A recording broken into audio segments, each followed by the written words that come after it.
Y esto es lo que vais a encontrar aquí dentro de unos minutos, se lo contamos. Enseguida estaremos de fiestas, también nos iremos de encierro taurino, pero esta tarde además vamos a disfrutar del mar sin irnos demasiado lejos, porque nuestra compañera Cristina ha viajado hasta el llamado Cristina Mar de Aragón, ahí lo vemos. Aquí lo estamos viendo, Alba, y no me digas que no te da un poquito de envidia esta imagen veraniega. Pues sí, bastante. Agua, Además, calor, y eso que dicen que no estamos en los días más calurosos del verano, eso que debe haber días de mucho más calor.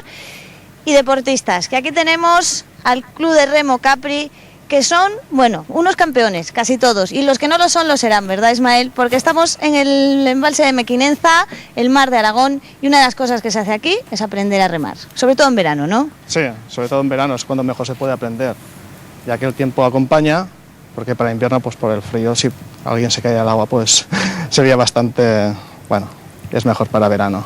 Bueno, ahí tenemos una embarcación. El chico que tenemos delante es nuestro aprendiz, yo le decía novato también, pero con cariño. Y detrás tenemos a Nadia. Este es uno de los chicos que en verano aprenden a remar, los demás están remando todo el año. Y ahora mismo, Ismael, ¿qué están haciendo? Ahora están aprendiendo un poco de técnica de remar. Ahora la que está detrás, que es Nadia, te está enseñando pues cómo coger los remos, cómo girar los remos, cómo atacar en el agua, cómo sacar la pala, contrarremar, le dará explicaciones, vamos, de lo que se tiene que hacer en el bote. Que esto tiene una parte importante, vamos, si quieres nos acercamos hacia allí, Ismael. Vemos a Nadia lleva 3 años remando, pero sí. Ella, bueno, tú estáis aquí, lo supervisáis, pero son los propios remeros jóvenes los que ayudan a los más jóvenes todavía, ¿no? Sí, los que son mayores, los juveniles, sobre todo, son los que nos ayudan a enseñar a los chicos, porque si no, nosotros solo no podríamos con tantos... En serio está Andrés, ¿eh? Bueno, Andrés que lo tenemos lejos y ahora no le puedo entrevistar, pero le he hecho unas preguntas hace unos minutos. Yo le pregunté que él por qué quería remar y me dijo que porque su padre y su madre remaban también. Esto es una saga. Esto aquí ya continuamos la saga, ¿no? Sí, no, aquí en Mequinenza mucha gente ha remado. Por ejemplo, su madre fue campeona de España y claro, pues, no sé, en Mequinenza el río, el remo... los barcos siempre ha sido lo mismo. Bueno, vamos a conocer a otra aprendiza que la tenemos por aquí, que está un poco nerviosilla. Tiene 10 años, ¿verdad? Se llama Carla. Yo no sé si está nerviosa porque lleva muy poco tiempo remando porque estamos nosotros aquí, una mezcla de las dos cosas, sí. ¿Verdad, Carla? Sí. Y tú estás aprendiendo a remar en esta barca y con María Pilar, que yo sé que María Pilar sabe mucho de remo, ¿que sí? Sí, sabe mucho. Y en este caso, María Pilar, ¿cómo le enseñas? Le vamos a enseñar cómo subir a un bote y ahora vamos... Bueno, María Pilar, que es de la selección de Aragón, ¿verdad, Ismael?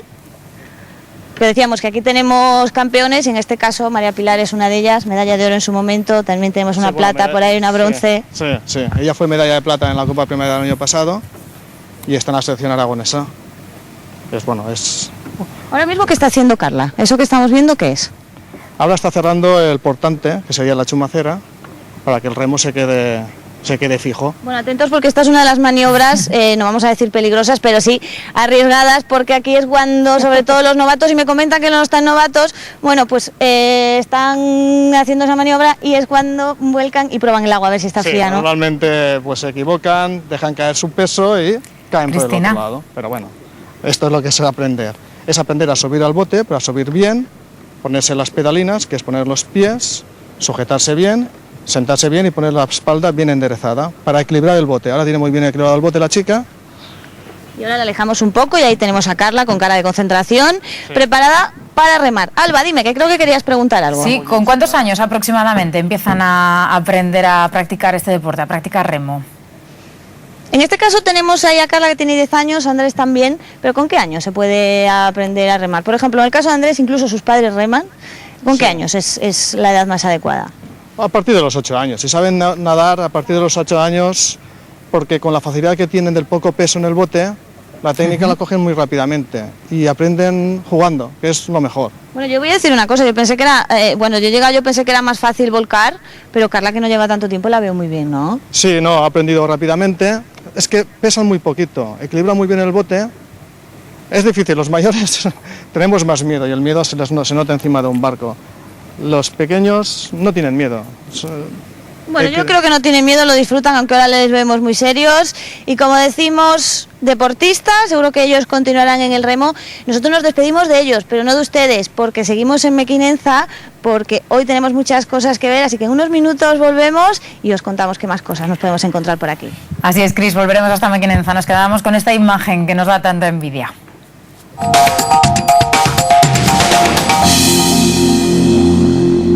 Llevamos solo una semana prácticamente, pero se ha notado bastante. Se nota que la gente no baja ya de paseo, al Pilar, esa ruta que se hacía, ya no baja la gente.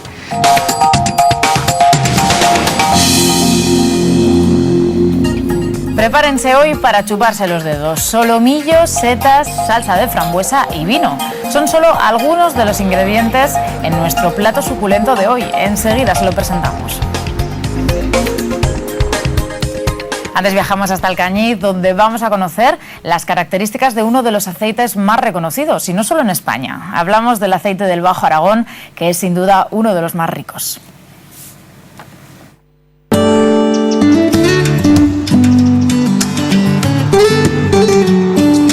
El aceite del Bajo Aragón patrocina esta sección. En estos campos se cultiva la variedad de oliva más importante de Aragón, la empeltre, una de las razones que hacen que el aceite del Bajo Aragón sea de los mejores. Bueno, mira, el aceite del Bajo Aragón procede de una aceituna, que es la variedad empeltre, que es una oliva que, como podéis ver, es una oliva alargada, es característica de toda la zona del Valle del Ebro, y está en esta zona del Bajo Aragón es donde, bueno, es la variedad que predomina más, junto también con otra variedad que es la arbequina, también es una variedad muy buena. Y con ello se hacen unos aceites de muchísima calidad. Un aceite que ya ha conseguido un lugar seguro en el mercado.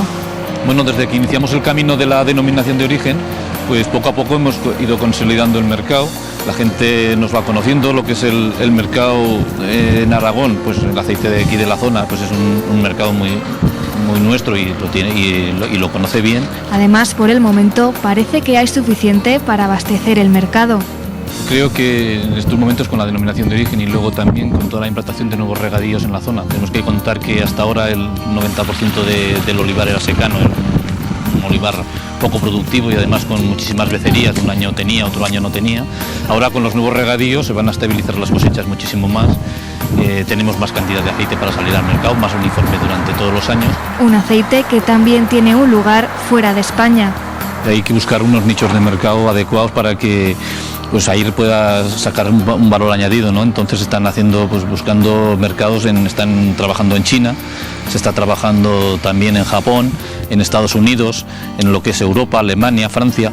Se está intentando buscar nichos de mercado donde se pueda valorar de verdad el aceite de aquí del Bajo Aragón, y de hecho pues si va acompañado con la consecución de algún premio. Últimamente se han ganado premios en nuestras empresas, pues en Jerusalén, en Los Ángeles, también en París. Es decir, pues eso fortalece el poder llegar en las empresas, siempre son armas para poder trabajar los comerciales, y eso es muy importante que, vamos, pues a un largo plazo, pues es muy importante conseguir esos nichos de mercado a nivel internacional. Un aspecto es claro, y es que los esfuerzos por ofrecer lo mejor dan después sus frutos.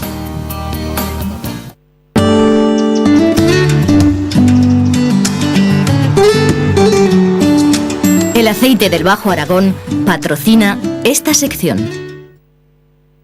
Y si quieren sorprender a alguien este fin de semana, por ejemplo, tomen lápiz y papel, porque ha llegado la hora de irnos hasta la cocina. Hoy nos toca un plato que ya solo por el nombre, Antonio, apetece, y si ya vemos ese solomillo, pues imagina. Muy buenas tardes, Alba. Hola a todos. Pues sí que parece ser que va a ser muy suculento el plato que vamos a preparar esta tarde. Atención, porque ya el nombre nos dice que elaborado tiene que ser bastante. Solomillo Wellington con trompetillas de la muerte, ¿verdad? Y salsa de frambuesas con vino tinto. Jesús, muy buenas tardes. Buenas tardes. Menudo nombre. Yo no sé si lleva tantísima elaboración como el nombre. No, es muy sencillo. Es un solomillo Wellington que todo el mundo se preguntará en casa: ¿por qué se llama solomillo Wellington? Yo no sé si tú te lo preguntas también, Alba. Pues sí, la verdad que sí. Explícanos por qué. Pues tenemos la respuesta y lo sabemos tanto Jesús como yo, así que elige tú quién quieres que te la cuente. ¿Jesús o yo? Claro. Pues Jesús, venga, tú ¿verdad? mismo, Que es el Tony. experto. No, Jesús, que es el experto. Venga, Jesús. ¿Por qué se llama solomillo Wellington? Pues se llama solomillo Wellington en honor al duque de Wellington, que ganó a Napoleón en Waterloo, y entonces, como le gustaba mucho este plato, queda con unas setas de temporada y un hojaldre. Y dicen que a partir de entonces, ¿verdad? A partir de que ganó esa batalla, en sus fiestas, ¿verdad? Con su séquito, siempre hacían este solomillo Wellington. Eso dicen. Eso dicen, ¿verdad? Y fíjate, vamos a utilizar estas setas que se llaman trompetillas de la muerte. Exacto.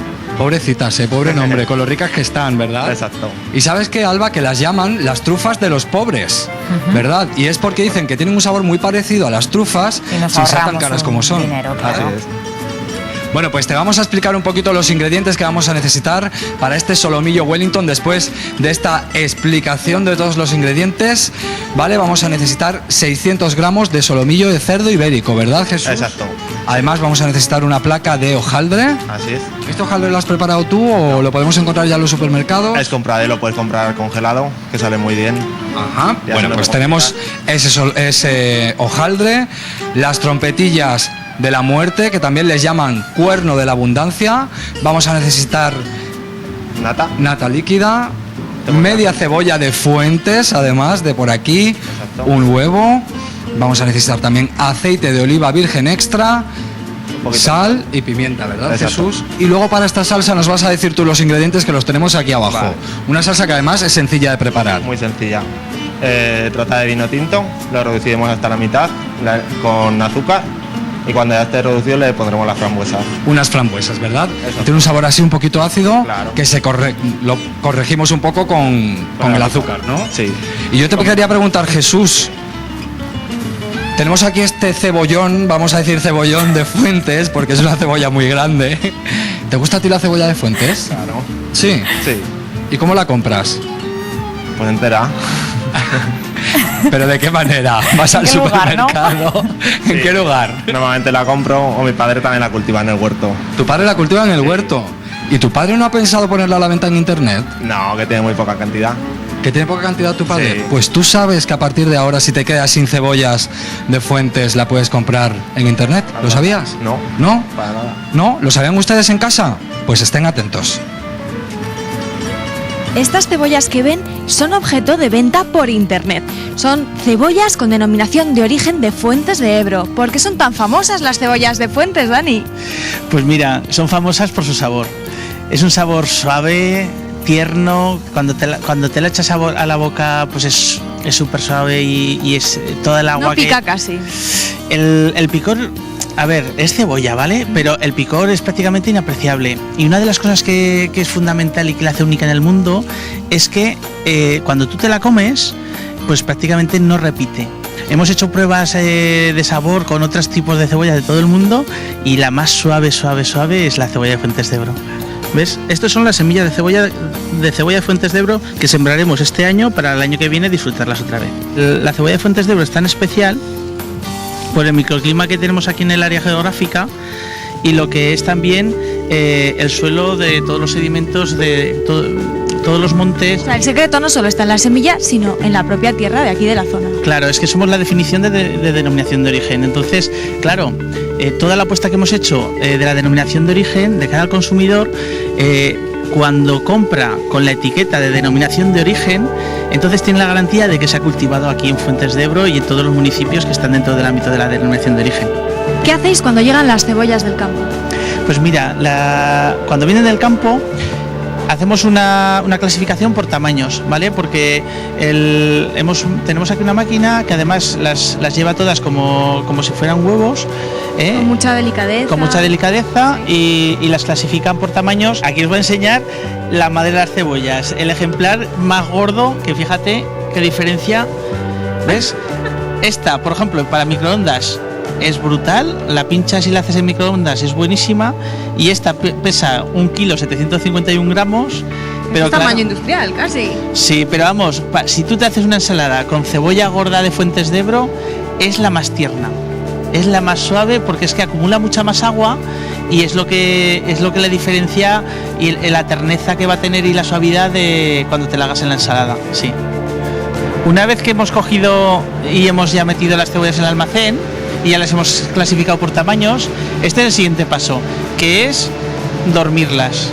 Porque claro, metemos todo lo que son, toda la producción en cámaras frigoríficas. Que está a 1 o 2 grados de temperatura. A 1 o 2 grados.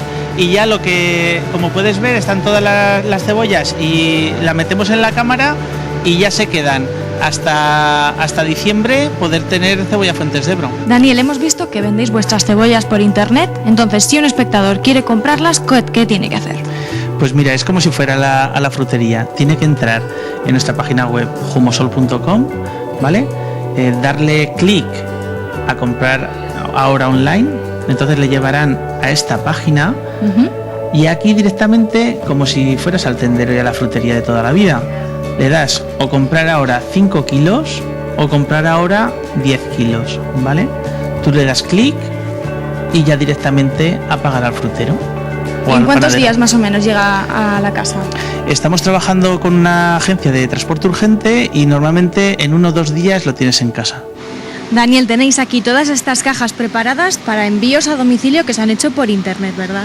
Sí, hoy salen, fíjate, aparte de gente de Huesca, como de Vierge, de Zaragoza y demás, fíjate, aquí tenemos uno que nos ha pedido de San Javier, de Murcia, de Munguía, Vizcaya, Guadalajara, Valencia, pues de toda España, ¿vale? Entonces lo que hacemos, sale con transporte urgente y además acompañamos esta carta que además certifica y garantiza que es cebolla de denominación de origen, cebolla Fuentes de Ebro, para que además tengan la certeza de que reciben lo que están comprando. Ya lo ven, estas cebollas con denominación de origen se encuentran a tan solo un clic de ratón para llegar hasta su puerta. Muy ricas esas cebollas de Fuentes, y esas mismas cebollas de Fuentes vamos a utilizar esta tarde para preparar este solomillo Wellington. Atención, con trompetas de la muerte y salsa de frambuesas con vino tinto. Y el primer paso, ¿verdad, Jesús? Es marcar el solomillo, ¿verdad? Exacto, lo marcaremos un poquito para sellarlo y que quede jugoso por dentro. Lo salpimentamos, exacto, ¿verdad? Y ponemos ese aceite de oliva que me encanta muchísimo. El dispersor. El flus flus, como diría mi madre. Exacto, el flus flus. No me atrevo ya a echar, ¿eh? Echa. Fíjate, porque lo solemos ver en unos biberones de cocina, pero no habíamos visto este recipiente, Tony. El flus flus, lo vamos a bautizar así. Bueno, vamos marcando ese solomillo, ¿verdad? De unos 600 gramos aproximadamente. 1 o 2 minutos por cada cara. 2 minutos por cada cara, ¿verdad? Y mientras, aprovechando el tiempo, vamos a ir haciendo las trompetas con la cebolla de Fuentes. Exacto. Ponemos un poco de aceite, ¿verdad? Un poquito de aceite. Pocharemos la cebolla en cuadraditos. Ya la hemos picado, hemos hecho los deberes hoy. Exacto, ya lo teníamos todo muy preparado. Y las trompetas. Estas trompetas, ¿las podemos encontrar en cualquier sitio o son difíciles de encontrar? Igual es un poco complicado en alguna tienda especializada y para buscarlas es más complicado todavía. Me han dicho que en algún supermercado se encuentran desecadas. Exacto, y así te aguantan mucho tiempo y con ponerlas a remojo 4 horas. ¿Y son ricas? Nuevas. Sí. ¿También desecadas? Sí. Sí, tienen bastante sabor. Hemos puesto esa cebolla. Y ahora hay que poner las trompetas, ¿no? De color. Exacto. Ponemos las trompetillas ya un poquito picaditas.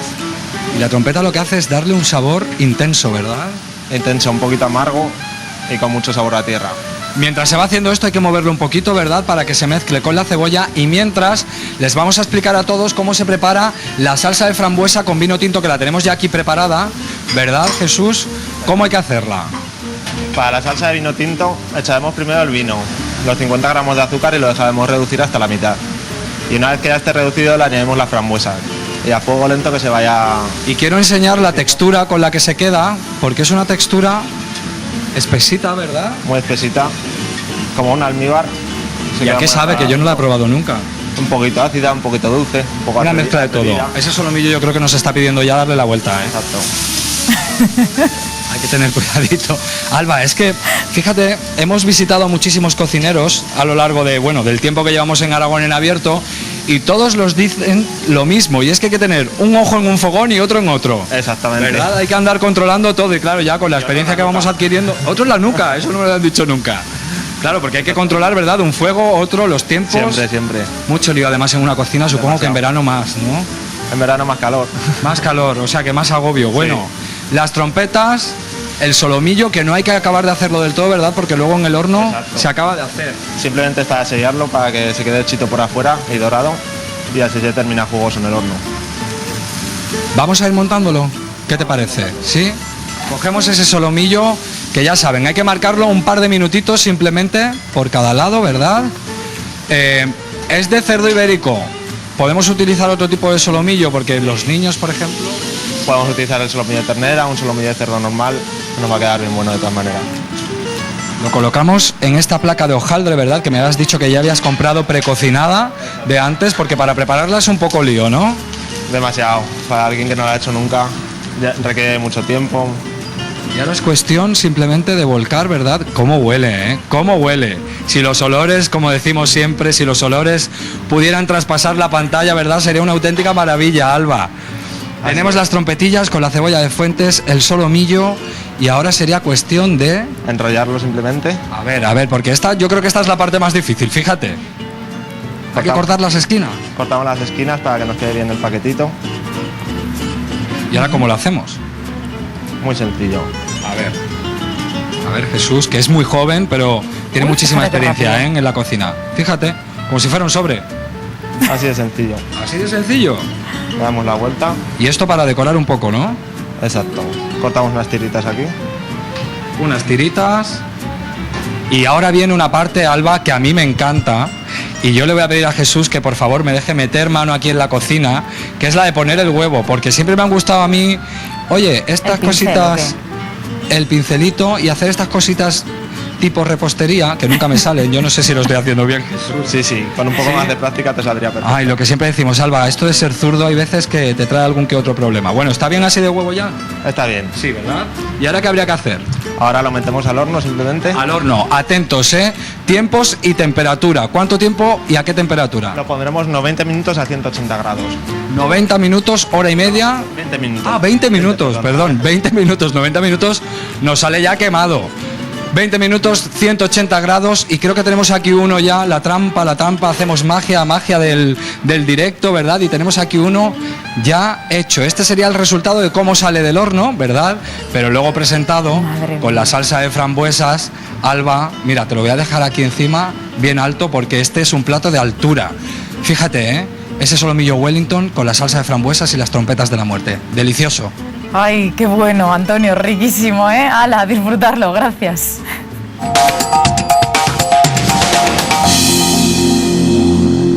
Los repartos, si son pequeños y es a una distancia relativamente corta, se pueden llevar andando, los llevo andando, pero los que son así grandes como este reparto que tengo que hacer ahora mismo, hay que llevarlos en furgoneta, no hay otra.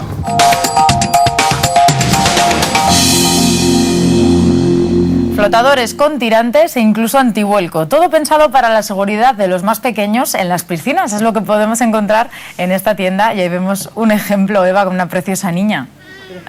Hola Alba, pues sí, esta es una pequeñita niña que tiene un añito y ella utiliza mucho este flotador que ha causado furor entre todos los niños de Zaragoza para poder ir a la piscina, también para poder ir a la playa y aquí su madre lo sabe bien. Vas a repetir y le vas a comprar el flotador a tu sobrinica. Sí, a esta le gusta mucho. Y bueno, ¿por qué va tan bien? ¿Por qué causa tanto furor entre los peques y también para los padres? Pues porque se ven ellos sueltos y les gusta chapotear y nadar en el agua. Permite al niño ser autónomo, hace también pues ejercicio, le da más flexibilidad y bueno, así ellos también tienen más libertad dentro del agua. Aquí nos encontramos con la responsable de la tienda, María Jesús. Hola. Buenas tardes. Buenas tardes. Tenemos una gran variedad de productos aquí en esta tienda para el verano. Tenemos esta tienda para cubrir en la arena. Está bien, llevan anclajes para clavar en la arena, entonces para proteger al bebé, incluso parte de la familia. Se tiene que clavar bien en la arena, en la playa, lo vemos perfectamente. Va en una bolsita, con lo cual se despliega rápidamente, o sea que va fenomenal. Y no solo esto, sino que también tenemos aquí en esta estantería una gran variedad de artículos. Este, por ejemplo, es una máquina de hacer burbujas. Sí, pompas de jabón, o sea que para una fiesta fenomenal. Lo llevas de la cita y entonces sale un montón de burbujas. Y no solo esto, también tenemos aquí otro flotador para niños más mayores. Exactamente, es para cuando pasan de los 15 kilos o así. Es un antivuelco, va fenomenal, se sienten muy libres y no hay peligro de que cuelen tampoco por abajo. Y no solo esto, también para los más aventureros tenemos el kit del explorador. Sería unos prismáticos para los más aventureros, ¿no? Es un kit de prismáticos, lleva linterna, brújula.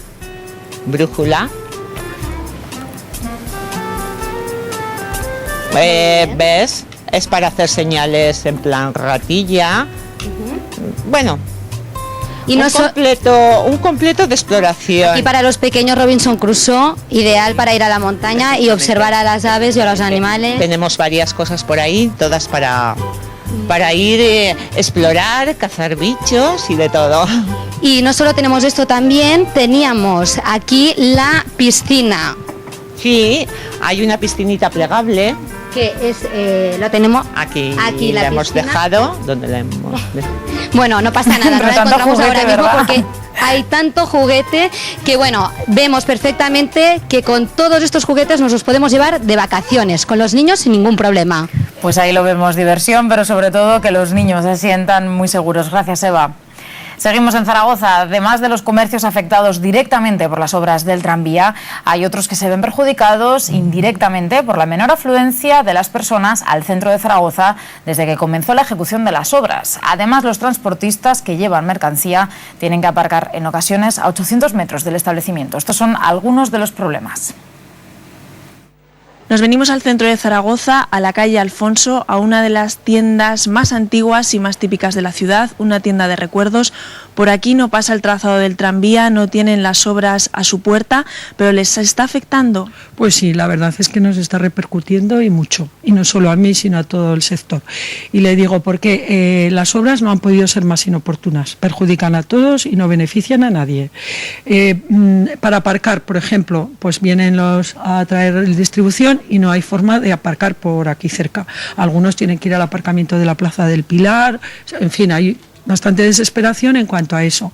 Y luego, en cuanto a lo que son las ventas, pues han elegido unos meses, como le digo, muy inoportunos, porque son los meses de turismo y claro, el turismo viene, al turismo no le gustan los ruidos, no le gustan las obras y ¿qué pasa? Pues que se va. Y los transportistas que nos dice que aparcan en el parking del Pilar, hay unos 800 metros hasta allí, ¿vienen en carretilla con toda la mercancía? Pues tienen que venir con las carretillas, claro. Y claro, se quejan muchísimo porque es incómodo, hay muchísima más incomodidad. Y nada, está todo, digamos, cercado, como una isla por las obras. Tienda que recibe mercancías diariamente, incluso vosotros lleváis la compra a domicilio. Nos ha dicho una comerciante que esto se ha convertido como en una isla, ¿no? ¿Cómo os afecta esto? Sí, pues la verdad es que estamos aquí un poco en tierra de nadie porque estamos cortados por todos los lados, ¿no? Sí que es cierto que han dejado accesos, pero claro, ya no es cuestión del acceso, sino el cómo está todo el tráfico para llegar hasta aquí. La verdad es que tanto nuestros proveedores como nosotros mismos pues nos hemos tenido que reorganizar, hacer rutas, cambiar horarios. ¿Y en los números, en las ganancias, lo notáis claramente? De momento no, llevamos poco tiempo, tampoco sabemos discernir si es muy bien por las obras, muy bien o por la crisis. Puri, estamos hablando todo el rato de los transportistas, pero ¿y los trabajadores que tienen que venir al centro, como es tu caso? Pues lo pasamos muy mal. Bueno, yo ahora me da igual bajar andando porque hace buen tiempo y eso, pero en invierno pues tengo una combinación tengo que coger 2 autobuses y no puedo, y aún así me deja un poco alejada para venir a trabajar, claro. Ya estoy aquí. 20 minutos me ha costado llegar. ¿Qué dices, 20 minutos? ¿Cómo ha cambiado tu vida, no, de unos días aquí? Pues sí, con esto de las obras del tranvía hay que perder mucho tiempo. El triple de tiempo de lo que costaba antes ir, por ejemplo, desde donde tenemos el garaje de la furgoneta hasta aquí, hasta la tienda, está muy difícil. Y ahora tiene que llevar esta maceta aquí al lado, a Conde Aranda, pero pesa mucho para ir andando, ¿no? Exacto, hacemos bastantes repartos los de la zona andando, pero esto es imposible, eso tiene que llevar con la furgoneta. Y Conde Aranda, que en teoría está aquí, como no puedes pasar por Coso, menuda vuelta que vas a tener que dar. Voy a tener que dar mucha vuelta, me voy a tener que meter por la Constitución, por la zona cero de las obras, que se supone que es donde más atasco hay. Pues te acompañamos hoy en tu ruta. Vale, muy bien. Bueno, pues ahora vamos por la calle Alfonso, que nunca suelo ir por aquí porque es peatonal y no se podía, vamos, y ahora no sé si dejarán los guardias. y para ir a Conde Aranda es la única posibilidad que tenemos, la única salida. Antes me hubiera bajado por César Augusto y ahora no se puede porque tendría que dar una vuelta impresionante por la parte de Constitución, que eso está totalmente colapsado. Y nada, pues a dar un rodeo. Guillermo, 20 minutos desde la calle Alfonso hasta Conde Aranda. Antes lo habrías hecho en menos de 10. Sí, así es. Esto con lo de las obras del tranvía es muy difícil repartir. ¿Y 18 meses te quedan así por delante? 18 meses, 2 años, porque luego siempre se alargan las obras. Hasta había pensado en repartir en bici con una carretilla porque está claro que en furgoneta es muy difícil.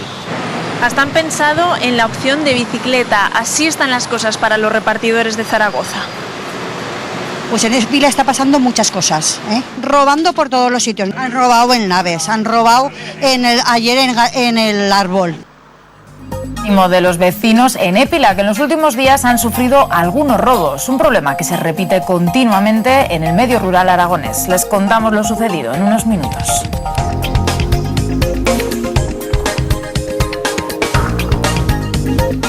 Esta mañana además hemos estado en Pastriz, donde hoy celebran su último día de fiestas. Nuestro compañero Diego ha compartido hoy con los vecinos el encierro esta misma mañana. ¿Último día de encierro, Rafael? ¿Cómo están las vacas? Último día de encierro. Pues estas están bien, no han corrido aún, están bien. ¿Cuántas tenemos para esta mañana? Pues tenemos 12 y para 2 horas. ¿Y las características que tienen estas vacas? Pues las características que hay de todo. Hay vacas andarinas, hay vacas pegadoras. Yo creo que saldrá un encierro bastante curioso.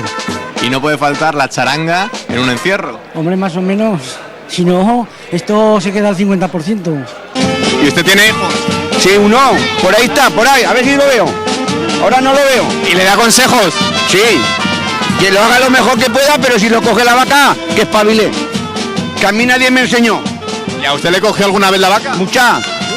Pero revolcones. ¿Alguna herida de guerra tiene? Pantalones rotos. Brazo arrancado. ¡Ey! Bueno, ¿cómo está viviendo la mañana? Bien, bastante bien. ¿Es brava o no? Bueno, no ataca mucho, pero bueno, está bien. Para darle un par de kilómetros va bien. Y desde aquí tenéis buenas vistas, ¿no? Hombre, claro. Sitio privilegiado y además no corréis peligro. Para nada. ¿No os atrevéis a bajar y recortarla? No. Tiene mal genio, ¿no? Sí, tiene mal genio. Le cuesta arrancarse, pero luego enseguida ataca. Ayer no dormimos mucho. Poco. ¿Te tienen que ayudar? Sí. Todos los años les ayudo. Todos. Hoy es el último día ya. Ya, pero con ganas de ir al año que viene más. Con ganas de que vuelva el año que viene. Por supuesto. Son las mejores fiestas, las de Pastriz. Tú eres un valiente, ¿no? Hombre, claro. ¿Cómo ves la mañana? Bueno, han traído buenas vacas y a ver cómo se disfrutará mañana y luego por la tarde. ¿Pero qué artista es su hijo? Les gustan mucho las vacas. Le gustan mucho. ¿Y de quién ha aprendido? ¿Del padre? De toda la familia. ¿De toda la familia? Sí, de toda. ¿Y hay mucho negocio? No, hay muy poco. ¿Y eso? Porque no se vende, la crisis afecta mucho. Bueno, ¿y qué ofreces para comprar? A ver. Pues de todo, mira, de todo un poco, lo que puedo. ¿Usted no sale a correr? No salgo a correr, no, que le tengo mucha vida a los toros. Divinamente, lo estamos pasando fabuloso. Aquí en la Peña, el Callejón, iba a decir una palabrota, pero no, pero muy bien. Último día de fiestas, ¿tristes o alegres porque ya acaban? Tristes porque acaban, pero tienen que acabar porque no hay presupuestos, ni para las casas para invitados, ni para comisiones para hacer nada. Hubo un año que no hubo vaquillas y bueno, no se le pegó fuego al pueblo, pues porque somos un poco civilizados, pero aquí tiene que haber vacas de por vida. Que sí que brincan al escenario, que yo en el balcón y mira. ¿Y esto es aquí en Pastriz? Sí, las fiestas de San Pedro. Las fiestas pasadas, mira. La otra. Impresionante. Y la otra. ¿Y qué tal? ¿Cómo ha ido la semana? Agotador. Se nos ha hecho muy tarde por la noche, agotador. ¿Y muy temprano por la mañana? Muy temprano por la mañana. ¿Te gustan las vacas? Barbaridad, me ha gustado el pavido. He ido, y mientras he podido, he salido a recortar porque me ha gustado. María Jesús y Mariana, qué valientes. Pero desde la valla. Desde la valla, pero yo les he visto que... También, yo es que me gustan de toda la vida. de toda la vida. He sido muy torera y que vengo de padre y porque he sido mujer, que si hubiera sido chico no sé. Buena, han traído vacas buenísimas. Sí, que son de pastriz. Y que son de pastriz, a ver si tiene poco de competencia estos hermanos. Que entendemos mucho de vacas. Enseguida estaremos de nuevo en Pastriz, en directo, para ofrecerles el encierro de esta tarde. En Huesca quedan pocos días para que comiencen sus fiestas, San Lorenzo, y seguro que muchos echan de menos ya esas croquetas, estas que vemos, Laura, que tú vas a tener la suerte ya de merendar hoy. Pues sí, y encima no pienso esperar como hacemos siempre al final. La voy a probar ya mismo, porque ¿con qué está hecha esta croqueta, Antonio Arazo? Con rabo y con boletus. Con esto que tenemos aquí, fíjate, que tiene una pinta increíble, ¿eh? ¿Has visto? Ostras. Con esta carne y con unos boletus no puede salir nada malo, nada malo. Y si encima ya lo transformas en una croqueta, con lo que a mí me gustan las croquetas, Alba, a ver qué tal está. A ver, ahora que seguro que está caliente, ¿no? Por eso has querido probarla primero. Sí, señor, sí, señor. Vamos a deshuesa. Las vértebras delgadas del rabo y las vamos deshuesando todas. Así, poquito a poco con el cuchillo, ¿no? Con el cuchillo. Con paciencia y mimo, muy bien. Allí. El rabo está muy cotizado, ¿no? El de toro, impresionantemente cotizado. Los de vaca, pues ya tiene un precio inferior, pero el problema en España es que no hay suficientes corridas para tantos rabos. Entonces en la mayoría de los establecimientos utilizamos rabos de vaca o de ternera. Ya sabes, Alba, si no hay corrida, no hay rabos, y no hay corridas suficientes como para tantos rabos. Entonces, ¿qué hacemos? Que donde hay una buena corrida que se quita el fútbol, ¿eh? Pues sí, y estos también, lo saben bien. Y los toros también. Oye, Antonio Arazo, por favor. No. Mantengamos la compostura, mantengamos la compostura. ¿Lo picamos? Muy bien, picamos el rabo. Andrés, ve preparando un arroz. Tenemos aquí un pinche bien guapo y bien joven, que está aquí en la cocina con los fogones y va a preparar el relleno también. El arroz, lo que es la harina con la cebolla que hemos tostado. Entonces bien. Aquí ya tenemos un poquito de la carne picada. ¿Es fácil? Sí, muy fácil. Yo que no he hecho una croqueta nunca bien. Pues ahora vas a ver que un canapé.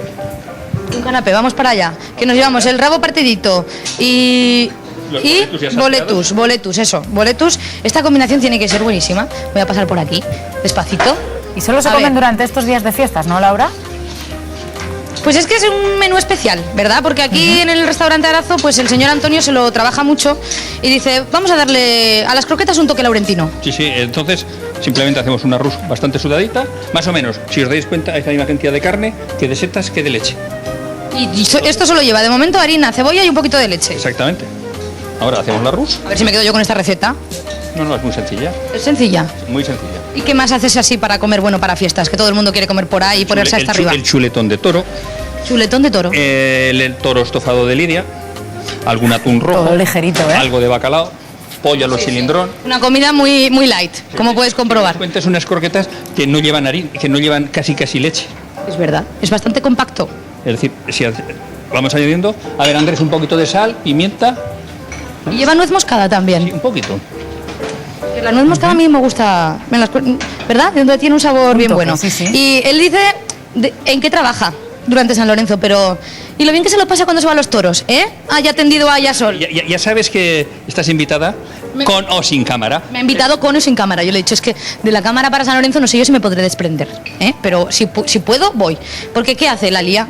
Este hombre llega a la grada, saca allí su menú para tropecientos mil, ¿no? Nos llevamos como unos 150 platos para repartir entre los amigos. Cuenta que pasó una vez con la pata... No, sí. Eso es agua pasada. No, hombre, no. Con la pata del toro. Pues que empezamos a cortar pata de toro en el tercer plato y estuvimos cortando hasta que salió el quinto. Fíjate, 2 toros enteros no se enteraron de nada. ¿Pero tú ves los toros o no los ves? Ve algún caballo pero que viene de frente. La merienda es importante. Que realmente él va a lo que va, que allí, claro. Oye, y es muy respetable también esa opción, ¿eh? Va a pasárselo bien, a comer y es respetable. La masa, pues en estos momentos habría que dejarlo cocer 2 o 3 minutos para que la harina se quedase bien cocida, pero ya la tendríamos cocida y suficiente. Es decir, no hace falta cocerla mucho porque lo que lleva, los boletos ya van salteados, la carne va guisada y entonces como escasamente lleva harina, pues ahora claro. Ya... Ahí que lo ponemos. Mira, la verdad que huele, de verdad, Alba, ¿eh? Esto es una cosa...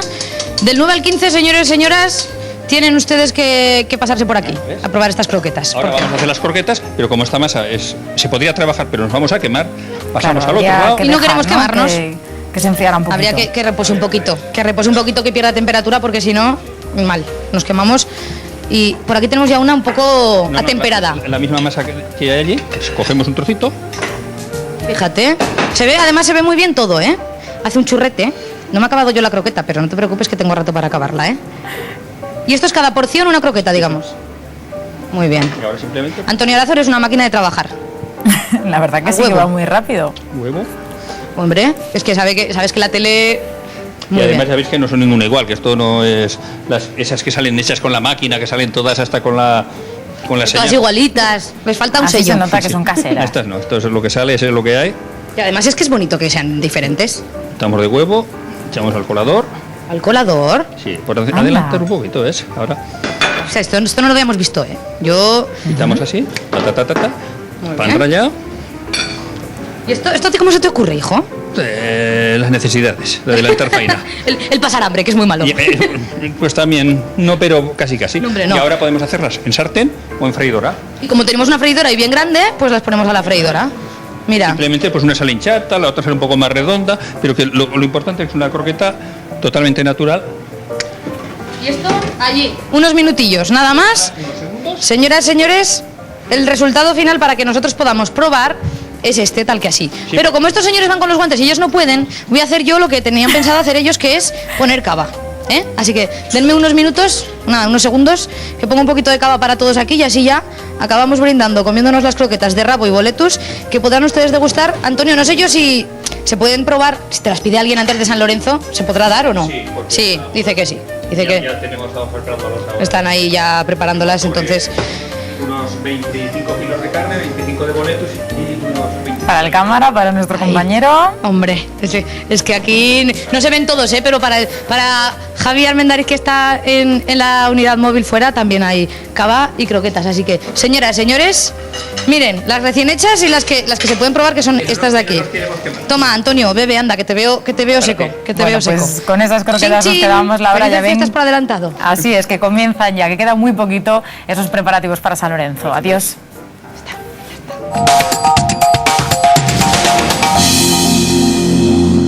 Fueron saltando por el tejado, se apoyaron en las estanterías y accedieron al edificio a través de la puerta. Sacaron de la puerta de la guía, la palancaron, sacaron la puerta de la guía y ya una vez dentro accedieron al edificio y ya procedieron al robo.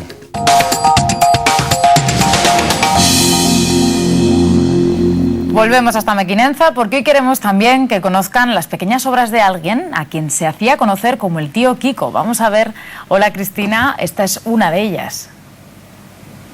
Esta es una de esas obras, un llagut, Alba, y estamos hablando del oncle Kiko, como se le conocía aquí, el tío Kiko, una persona muy conocida porque nació en Mequinenza, vivió aquí toda su vida y porque hacía estas obras de arte muy relacionadas además con algo de su vida. Hoy nos va a contar su historia su nieto, que lleva además el mismo nombre, Kiko Griñó, y que además tu nombre ha servido, Kiko, para bautizar ese primer llagut que estábamos viendo, que lo hizo tu abuelo hace muchos años. ¿Y por qué tu abuelo tenía esta afición por construir llaguts? Pues mi abuelo tenía esta afición porque sus antepasados eran navegantes con este tipo de embarcaciones. Ya su bisabuelo navegaba con llagut, su padre fue, dicen que fue el mejor patrón de llagut que hubo por aquí. Y aparte de todo esto, porque trabajaba muy bien la madera. Él mismo también navegó con llagut. Seguro que muchas personas de Mequinenza que nos estarán viendo ahora recordarán a tu abuelo, porque me comentaba Kiko que él trabajaba en esto, pues a veces en la calle, a veces en su taller. Un llagut era esto, que lo que estamos viendo, que era una embarcación que transportaba mercancía por el río, ¿no? Tu abuelo trabajó en uno de ellos y debía ser muy duro, fíjense ustedes, debía ser muy duro trabajar en esto, porque el abuelo de Kiko lo dejó para trabajar en la mina, que es algo también bastante sacrificado, ¿verdad? Sí, la verdad es que sí. Mi abuelo dejó de ir al llagut porque conoció a mi abuela. Marieta, sí, tu abuela. Sí, sí. Y como yendo en llagut tenían que estar varios días fuera de casa, incluso semanas enteras, pues cuando conoció a mi abuela se dedicó ya a la mina. Así podía estar todos los días en casa.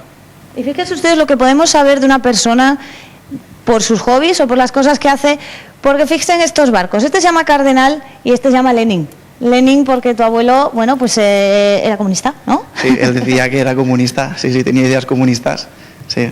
Y Cardenal, siempre los ponía juntos, a Lenin y Cardenal, porque así, él decía que así algún día llegaban a discutir, a pelearse, siempre los tenía juntos. Y esto que estamos viendo es la exposición de todos esos yaguts, todas esas embarcaciones que construyó tu abuelo, que ya lleva abierto unos días, mucha gente ha venido a verla, y aquí podemos ponerle cara a tu abuelo. Aquí lo vemos trabajando en ese taller, En el garaje de Kiko, casa, sí. aquí lo veíamos. Y a mí esto me choca cuando lo he visto. Aquí tenemos una obra que no pudo acabar.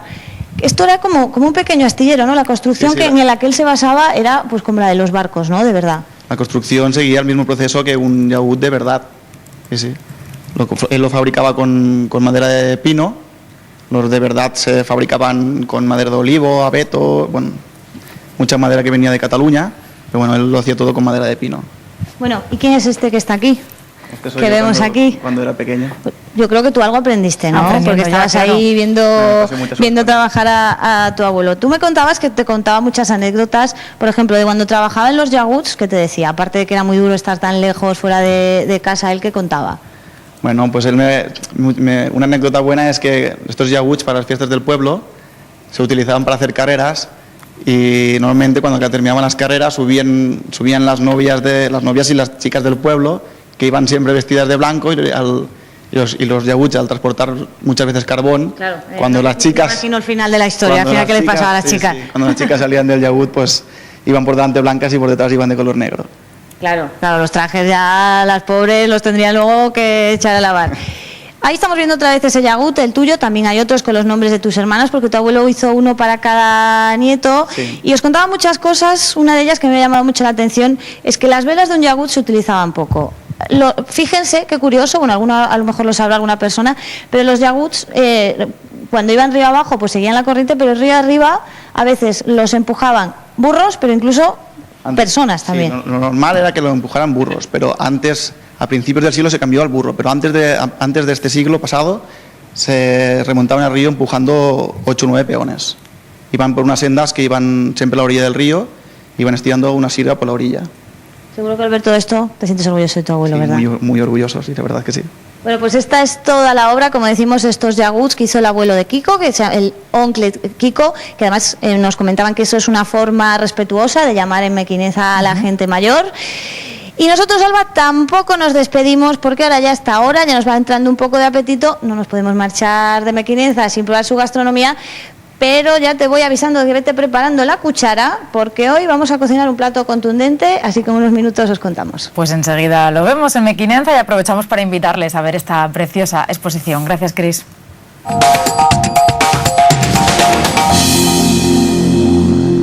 Aragoneses, o sea que ustedes son aragoneses. ¿De dónde son? Nosotros no, ¿qué? Nosotros sí también, Ah, claro, todos, todos. Todos de la playa, casi todos me han dicho. ¿Eso es verdad? El del partir y yo de Morata conmigo. Voy a estar jalón. Voy a estar condenado.